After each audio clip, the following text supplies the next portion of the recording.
태극 신검 이해를 시작하겠습니다. 신검편부터 하면 되죠. 마음을 갈고 닦는 방법에는 여러 가지가 있을 것입니다. 태극 신검은 신검을 의식에서 집중하여 활용하고 의식을 포함한 우아의 신검을 돌려주는 방식입니다. 어려운 말이죠. 무궁을 만드는 것 역시 신검을 의식에서 집중적으로 활용하는 것입니다. 우선 의식에 대해서 알아야 되겠죠. 의식에 대해서는 진리에 이르는 길에 자세히 나와 있죠. 그 진리에 이르는 길을 함께 보는 게 좋아요. 모두 말을 적을 수 없기 때문에 그래요. 얼핏 보면 쉽게 이해할 수 있을 것 같지만 생각만큼 어려울 수 있어요. 의식 한번 볼까요? 진리에 이르는 길 페이지 39에 나오죠. 외부 대상과 마음을 바라보며 인식은 마음에서 이루어진다 했죠. 인식하고 판단하는 기능을 수행하는 마음의 기한을 의식으로 규정한다. 그래요. 마음의 기간이라고 했지만 마음에 있는 기간이겠죠. 그래요. 인식하는 기간인 거죠. 영혼 안에 있겠죠. 그리고 신금은 의식이 이용할 수가 있는 거죠. 그래요. 그리고 무아의 신금을 돌려주는 방식입니다. 그 마음에 그 마음에 이제 신금을 돌려준다는 거죠. 활용한 뒤에 의식이 그래요. 활동하지 않더라도 떠오르나요, 안 떠오르나요? 신금은 활동하고 있는 거죠. 의식이 능동적으로 활동을 하지 않더라도 뭐 그런 부분을 생각해서 적었겠죠. 무공을 만드는 것 역시 신금을 의식해서 집중적으로 활용하는 것입니다. 그렇죠. 무공을 만들 때 어때요? 동작들 그래요. 이런 것을 떠올려야 되겠죠. 동영상으로 떠오를 수도 있는 거죠. 떠오르게 하는 그래요. 기능을 가진 거예요. 신금은 그래요. 즉 선천의 힘을 의식에 집중하여 활용함으로써 선천의 힘을 키우는 방법이 태극신검입니다. 창조와 판멸작용, 의지 뭐 이런 게 선천적인 거겠죠. 인위적으로 만들어진 게 아니잖아요. 마음에도 그러한 작용이 있는 거죠.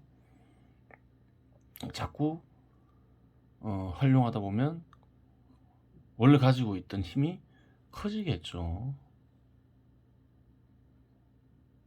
활용하지 않으면 약해질 수 있잖아요. 근육도 운동을 해주면 강해지지만 활용하지 않으면 약해지죠. 인간의 이와 같은 방법이 다른 수영법에도 있을 것도 같지만 확인해보지 않았고 확인할 수도 없어 알 수 없습니다. 그래요. 뭐 마음의 작용을 강화시키는 방법이죠. 물론 육체를 강화시키고 그래요.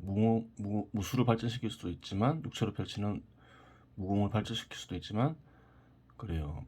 마음에 있는 선천적인 힘을 키우는 그래요. 방법이에요. 이러한 것이 이런 것을 다른 사람들이 얘기했을 수도 있고 안 했을 수도 있겠죠. 그 얘기를 하는 거죠.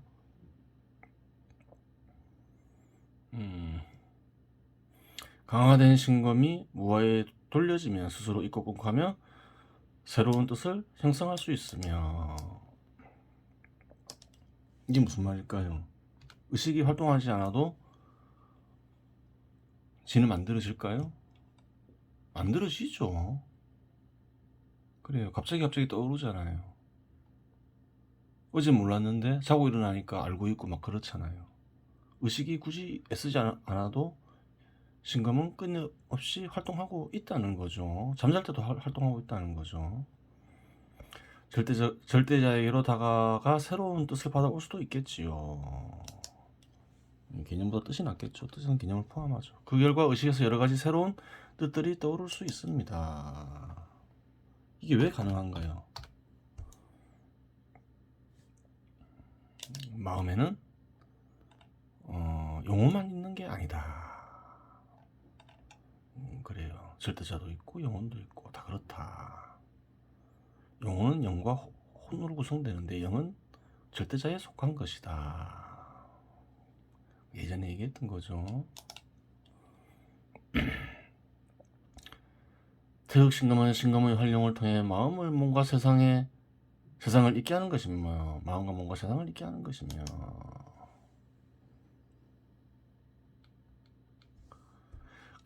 근법을 몸에 적용시킴으로써 몸이 마음과 세상과 이어지게 하며 세상을 올바르게 관찰한 뒤 바른 개념을 생성시켜 바꿨죠 말을. 이념을 얻음으로써 세상이 몸과 마음에 이어지게 하는 공부입니다. 그래요. 몸과 마음이 단절된 것이 아니라 단절된 채 있게 하는 게 아니라 모두 이어서 조화롭게 살아간다. 뭐 그런 좋은 뜻을 간직하고 있겠죠. 또한 이념을 만든다 이렇게 돼 있죠. 오늘날 이념은 어떻게 이해되나요? 어떤 집단이 집착하는 어떤 견해 그 정도가 이념으로 이해되는 거죠. 근데 원래 이념은 뭘까요? 이치리가 들어가잖아요. 섭리와 진리가 간직된 관념이 되겠죠. 단순히 집단이 집착하는 관념이 이념은 아닌 거죠. 오늘날 현 시대에서 이념은 안 좋은 뜻으로 쓰이는 거죠. 그냥 다른 뜻으로 쓰이죠. 그냥 집단이 집착하는 관념 정도의 뜻으로 쓰이는 거죠. 그래요. 다음에 또 볼게요. 신건편 1단계. 신건편 1단계는 다음과 같습니다. 선천팔계와 후천팔계를 이용하여, 이거 말을 좀 바꿔야 되죠. 64개를 만드는 것입니다. 물론 선천팔계와 선천팔계만을 이용하여 64개를 만들 수도 있습니다. 하지만 이에 앞서 인간의 마음을 기반으로 하여 이랬는데 대상으로 하여가 맞겠죠. 대상으로 하여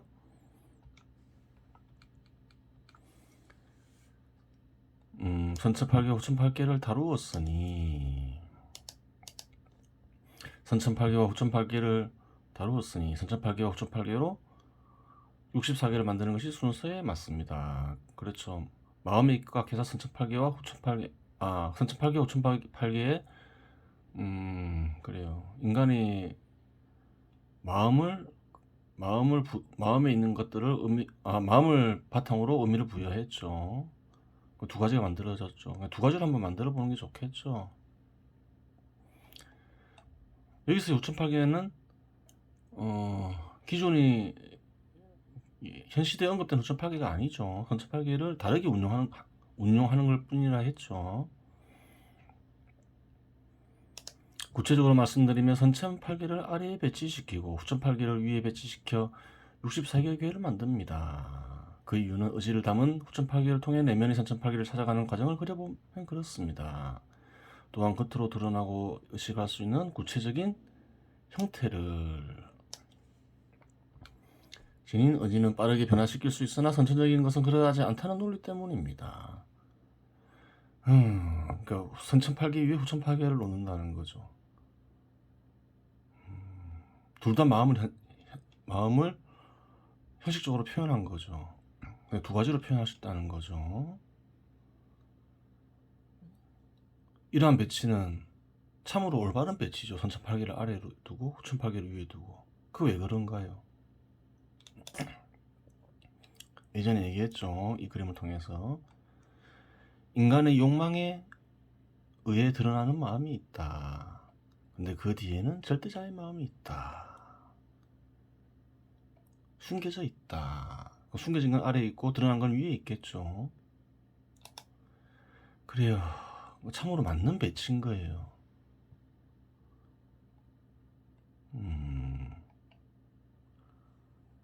그러면 글쎄요. 이 글을 쓸 때 과연 알았는가 이런 그림을 정확하게 표현한 거는 그래요. 이게 한 2020년에 이렇게 이런 표현을 했죠. 그럼 이때도 알았느냐? 정확하게 알고 이렇게 배치를 시켰느냐? 글쎄요. 그게 참 신비로운 거죠. 어느 정도는 알고 직관하고는 있었다음을 알 수 있죠. 어느 정도는 직관하고 있었다고 봐야 되는 거예요. 인간의 욕망에 의한 마음과는 다른 마음이 있다. 다른 마음 그렇게 생각했던 거죠. 어느 정도 이 시기에도 깨달음이 있었음을 알 수 있는 거예요. 그러니까 이러한 배치를 했겠죠. 말로도 적어놨잖아요.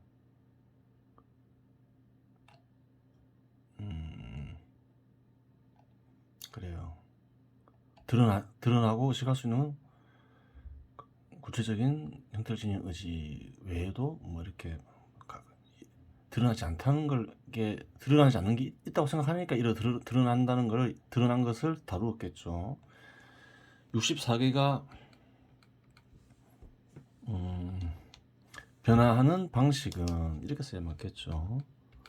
선천파괴는 원칙대로 왼쪽으로 회전하며 순서가 진행되고 후천파괴는 원칙대로 오른쪽으로 회전하며 순서가 진행됩니다. 예를 들어 64개에서 첫 개는 이어진 선 3개 위에 끊어진 선 3개를 놓습니다. 그래요. 두 번째 개는 이어진 선 3개 위에 아랫선만 이어진 개를 놓습니다. 기존 64개가 순환하는 과정을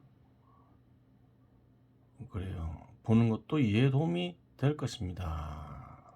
지워버리는 게 낫겠죠. 다음에서 이런 말로 주는 게 낫겠죠. 뭐 다른 인터넷상으로 볼 수도 있고, 뭐 책으로도 볼 수도 있고, 뭐 그렇잖아요. 꼭 넣을 필요는 없는 거죠. 그래요.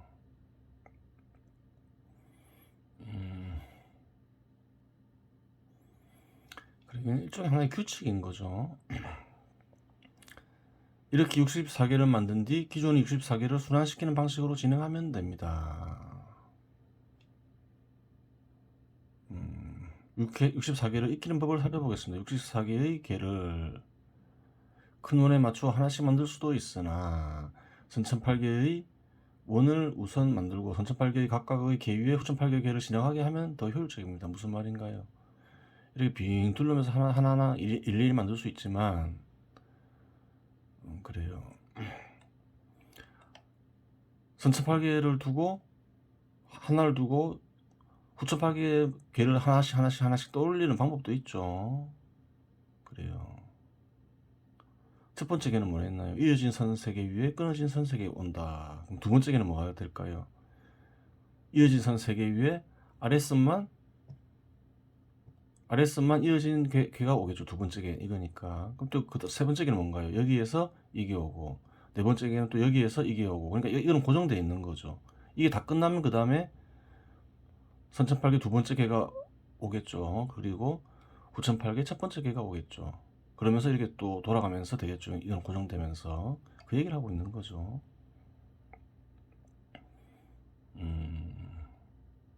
그래요. 하나하나 만든 것보다 하나를 고정시키고 8개를 진행하게 하면 그래요. 금방 끝나겠죠. 신금편을 제대로 익히기 위해서는 선천팔계, 후천팔계, 분신금을 자유자재로 사용할 수 있어야 됩니다. 그렇죠. 선천팔계, 후천팔계를 동시에 이용하니까 그리고 여러 개 신금을 날려야 되니까 어느 정도 능숙해져야 되겠죠. 몸으로 표출되는 무학도 머리에 떠오르고 그래야 해야 합니다. 꼭 무궁일 필요도 없습니다. 제가 생각한 것이 제가라는 말을 빼는 게 좋겠죠. 여기서 생각한 것이 무공이지만 다른 것도 있을 수 있을 것입니다. 말이 되잖아요. 여기서 제가 생각한 것이 이렇게 해도 말이 되지만 한국말은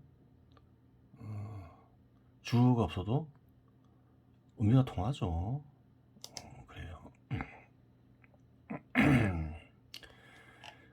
저는 이런 거 쓰는 걸 별로 안 쓰는 이유가 있어요.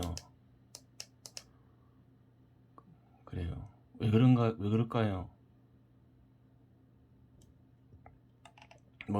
생활할 때는 안 쓰면 불편할 수 있는데, 이렇게 글을 쓰거나, 예, 그래요. 직관을 할 때는 안 쓰는 게 맞아요. 마음속에는 뭐라 했나요? 영혼의 욕망에 가득한 인간의 마음이 나타날 수도 있지만 그렇지 않을 수 있다. 그래요. 훈련을 하게 되면, 직관을 꾸준히 하다 보면 그래요. 절대자의 마음이 보다 많이 드러나겠죠. 얘기했죠. 훈련하지 않는다 하더라도, 전혀 훈련하지 않는다 하더라도 그래요. 마음에 인간의 욕망으로 가득한 생각만 있다고 보면 안 되는 거예요. 그래요. 특히 직관을 할 때는 그러면 안 되는 거죠. 왜? 절대자의 뜻을 얻고자 하니까 그런 거죠. 자기 소리를 들으려고 하면 안 돼. 자기 소리를 들으려고 쓰는 게 아니라는 거예요. 가만히 보면 그런 게 있어요. 아주 훈련이 잘 된 사람은 마음에서 절대자의 뜻과 어떤 개인의 욕망이 가득한 말을, 훈련이 잘 된 사람은 순간적으로 구별할 수도 있겠지만 아주 훈련이 잘 돼 있어야 되겠죠. 대부분 사람들은 그렇지 못하잖아요. 그런데 이런 식으로 기록을 남겨놓으면 어떨까요? 당장은 눈치를 채지 못하더라도 나중에는 눈치챌 수도 있는 거죠. 그래요. 그래서 이렇게 뭐 기록을 남기는 게 중요할 수도 있어요. 한번 보면, 예를 들어서 이런 말이 있잖아요. 저번에 살펴봤지만, 신금편은 신금으로 승화시켜 일체의 경지에 도전하는 것입니다. 도전을 하는 그 자체만으로도 많은 것을 얻을 수 있습니다. 적었죠. 어떤 목표를 달성하는 게 아니라 도전을 중시하잖아요. 욕망이 쌓인 인간은 어떤가요? 도전보다 결과를 중요시하잖아요. 돈을 버는 것 과정보다 돈 자체를 중요시 여기잖아요. 명예도 그렇고, 권력도 그렇고, 진리도 그렇고. 일체를 이루면 어떻고, 이루지 못하면 어떻습니까? 일체를 이루는 과정을 즐거움이라 생각한다면 인생의 하나의 즐거움 아니겠습니까? 일체를 이루려고 도전하는데 거기에 얻는 것에 만족을 느끼지 말고, 그래요, 도전하는 거에 즐거움을 느껴라. 이렇게 얘기하고 있는 거죠. 이것은 시간이 지나서 흘러서 보니까 마치 5년 전에 어떤 스승이 5년 뒤에 볼 제자를 위해서 말해주는 것 같잖아요.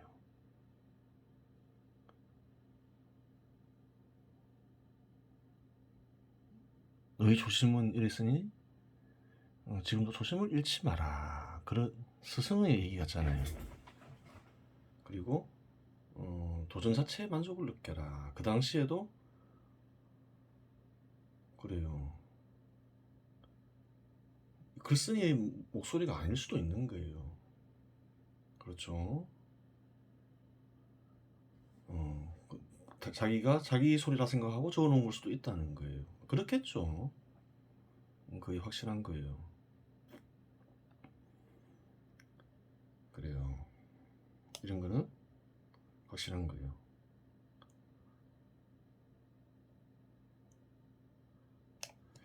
그래요. 이거 글을 남기는 거는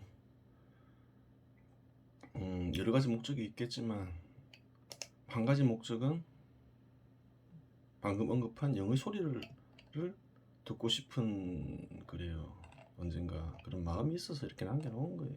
하나의 목적인 거예요. 그래요.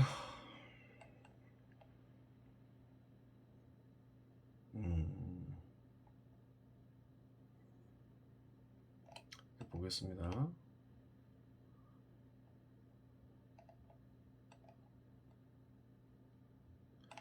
선천팔계와 후천팔계를 신급편 1단계 선천팔계 후천팔계를 이용하여 64개를 만드는 것입니다.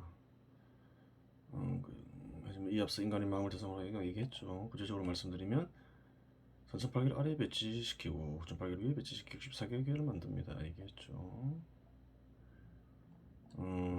64개를 익히는 법을 살펴보겠습니다.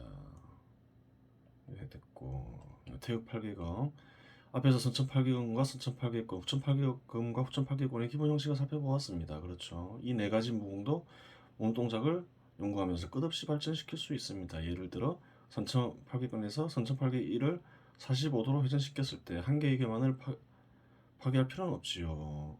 세 개의 개를 다양한 몸 동작으로 동시에 파괴할 수도 있습니다. 그렇죠. 그냥 규칙을 정하는 거죠. 한 개의 개만 파괴하는 게 아니라 세 개의 개를 한꺼번에 파괴하겠다는 거죠. 태극신금은 어떤 한 가지 몸의 무공의 완전한 형태를 다루지는 않습니다. 단지 만들어지는 원리를 다루며 무공 형태의 완성은 각 개인의 몫으로 남겨놓습니다. 계속 얘기했던 거죠. 무공 형태 역시 만들어지는 것, 다양한 형태가 나올 수 있고 발전할 수 있는 것이지요. 선천팔계, 후천팔계 각각을 이용해 무공을 만들 수 있지만 여기서는 선천팔계와 후천팔계를 합쳐서 만드는 무공을 살펴봅니다. 그렇죠. 선천팔계와 후천팔계를 합쳐서 만드니까 태극팔계금이 되겠죠. 태극은 또 태극을 연상하면서 원을 찾아가니까 그런 거죠. 태극팔계금과 태극팔계금을 살펴보기 전에 팔의 회전에 대해서 살펴보도록 하겠습니다. 왼손바닥은 오른손바닥 위에 공을 잡듯이 올려놓고 회전하는데 회전 시보다는 회전할 때가 낫겠죠. 회전할 때 원형태를 띠게 되고 원의 크기는 조절이 가능합니다. 다 가능하겠죠. 마음으로도 그러고 하고 실제 몸으로 표시될 때도 그러하죠. 회전할 때 위에서 아래로 좌우로 회전하는 것이 기본이 되고 그래요. 한 판은 위에서 아래로 회전하되 몸 앞으로 가게 다른 한 판은 위아래 회전하되 좌우로 회전할 수 있습니다. 그거 다 가능한 거죠. 해보세요. 각도를 뭐 바꿀 수도 있습니다. 그 얘기하고 있죠. 팔의 회전은 방어용이며 동시에 교란용임을 앞에서 살펴보았습니다. 그래요. 다양한 방향에서 상대방의 공격을 받을 수 있는 바 원의 크기 및 팔 회전 각도를 그에 맞게 변형시키면서 수련합니다. 그렇죠. 우선보다는 그런 면이 낫겠죠. 그러면 이제 태극 팔계금을 살펴보도록 하겠습니다. 몇 개만 살펴볼게요. 지루하니까 선천팔계, 후천팔계를 머리와 발을 축으로 두릅니다. 선천팔계, 후천팔계 한 쌍을 두를 수도 있고 두 쌍을 두를 수도 있고 세 쌍을 두를 수도 있겠으나 여기서는 한 쌍을 두르는 것으로 하겠습니다. 선천팔계의 7번째 개와 후천팔계 3번째 개가 몸 정면에 오도록 회전시킵니다. 규칙이죠. 개들은 땅과 90도가 되게 세웁니다. 귀는 가로로 세울 수도 있고 세로로 세울 수도 있는데 우선 가로로 세웁니다. 발은 어깨 넓이만큼 벌린 뒤 양 발끝의 각도가 양 발 뒤꿈치축으로 90도보다 45도가 낫죠. 편하니까 45도 정도 되게 놓습니다. 꼭 지루하면 안 봐도 상관없는데 마음의 작용을 강화시키려면 보는 게 좋죠. 왜 그런가요? 마음에 있는 신금의 작용을 강화시키기 위해서 마음에서 동영상을 펼칠 수 있다 그랬죠. 그 정도까지 돼야지 마음의 작용이 발전한 거겠죠. 선천팔계는 머리와 발을 축으로 왼쪽으로 회전하고 후천팔계는 오른쪽으로 회전합니다. 규칙이죠. 금을 하나를 사용할 수도 있고 두 개를 사용할 수도 있는데 여기서 하나만 사용하겠습니다. 선천팔계는 8번째, 7번째, 6번째 개를 베면서 있고 후천팔계는 2번째, 3번째, 4번째 개를 베면서 있습니다. 규칙이죠. 이 선천팔계, 후천팔계 적어놨죠.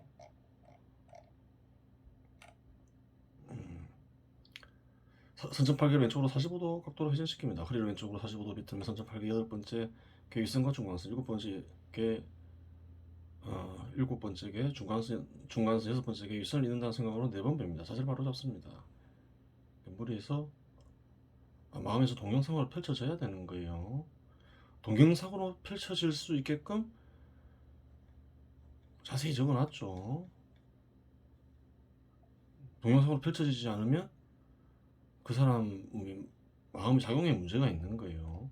후천팔계를 오른쪽으로 45도 회전시킨 뒤 두 번째 개 아랫선, 세 번째 개 윗선과 아랫선, 네 번째 개 중간선, 아랫선을 잇는다는 생각으로 허리를 오른쪽으로 45도 비틀며 오른쪽에서 왼쪽에서 오른쪽 손으로 번갈아가며 5번 뺍니다. 그래요.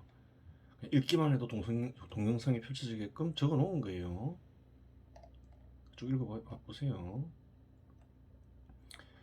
그래요. 지르거나 베는 것도 다양한 동작이 있을 수 있습니다. 지를 때 팔꿈치를 펴면서 지를 수도 있으나 허리를 앞으로 숙이면서 지르면 보다 먼 거리를 지를 수 있습니다. 그래요. 여러 가지를 연구했던 거죠. 그 당시에. 또한 허리를 비틀지 않고 어깨를 회전을 하며 지를 수도 있습니다. 베는 것도 팔을 회전하며 뺄 수도 있고 허리를 회전하며 뺄 수도 있습니다. 다양한 동작을 연구하며 태극 발기감을 펼쳐봅니다. 그래요. 자기만의 무궁을 창안하기 위해서는 이런 걸 다 해봐야 되겠죠. 그럼 귀찮으면 그냥 마음의 작용이나 강화시키겠다 이러면 그냥 보면서 동영상을 떠오르기만 해도 돼요. 근데 정말 작용을 강화시키려면 창안을 해봐야 되겠죠. 창조작용을 강화시키기 위해서 그런 거죠. 태극 파괴권도 위에 입각하여 동일한 방식으로 만들면 됩니다. 건법도 마찬가지겠죠. 건법의 경우 매번 다양한 동작으로 만들어 봅니다. 운동에는 건법보다 건법이 도움이 될 것입니다. 그렇죠. 동작이 복잡하니까 건법은 단조롭잖아요. 발차기에도 여러 종류가 있고 몸통 비틀기에도 다양한 방식이 있고 팔 및 손 등을 이용한 다양한 회전 방식이 있기 때문입니다. 태극 파괴권의 기본 형식은 뒤에서 다루도록 하겠습니다. 그래요. 이번 시간은 여기서 마치겠습니다.